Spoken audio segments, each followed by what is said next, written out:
trapped and did kill resident Kate Fleming in her basement. This will take care of. City leaders have spent millions and plan to spend millions more to help reduce the regular floods. But right now, most residents can only look at their wet, muddy pasts and their rainy future in the forecast. And it all adds up to another couple sleepless nights over the weekend, knowing the big rains are coming and wondering if this retention pond is going to be able to hold enough, or if they're going to be doing it all over again, cleaning up after a flood. In Seattle, Gary Chittum, King 5 News. So when will the rain really start coming down, and how long is it expected to last? Let's find out. Mary Lose joins us now in studio with about how much rain we're talking about here. We're talking about quite a bit, as a matter of fact, especially by the time we get into Sunday. Now, some of the mountain areas, especially some of those south-facing slopes, could see anywhere from 3 to 5 inches of rain through Sunday. So here's what we're looking at. As far as the situation currently, we have some areas of rain that are moving northward. This is from a system that's moving on shore today, but this really is just the first in line.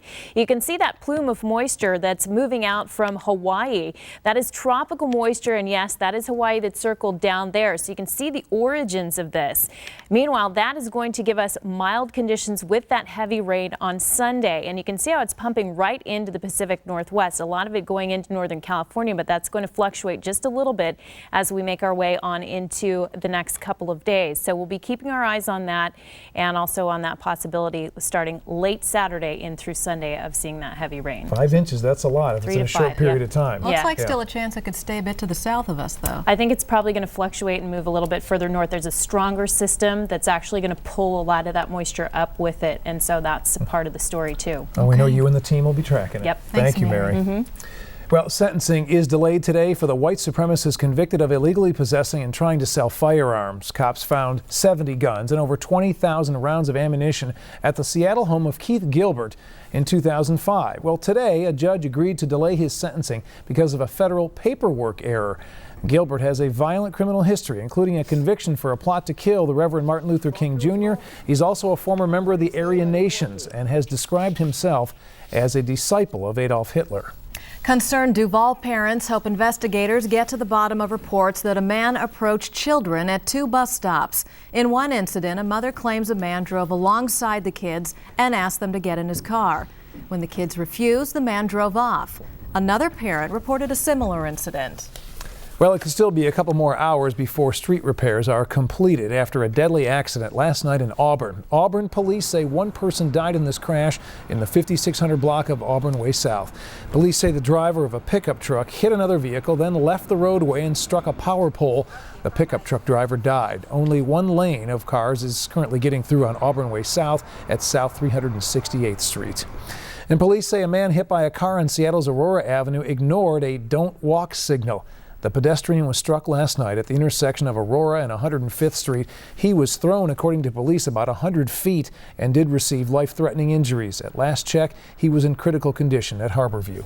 So far, state investigators have found no evidence of mad cow or other diseases at a Stevens County dairy farm where 50 to 60 cows have died.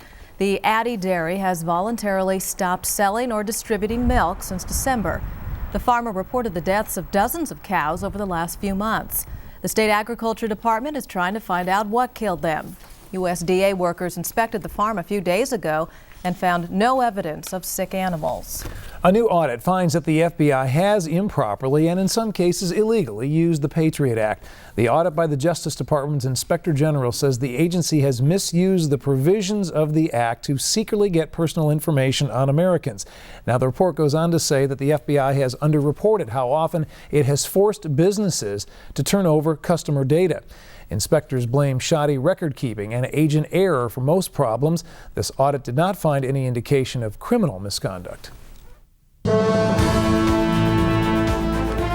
paratrooper from Stevens County is among the latest casualties in Iraq. 21-year-old specialist Ryan Bell of Colville was killed Monday when a roadside bomb exploded near his convoy north of Baghdad. 5 fellow soldiers died in that same attack. Bell's father says Ryan went on active duty after graduating from high school. He chose the military despite receiving scholarship offers from several colleges.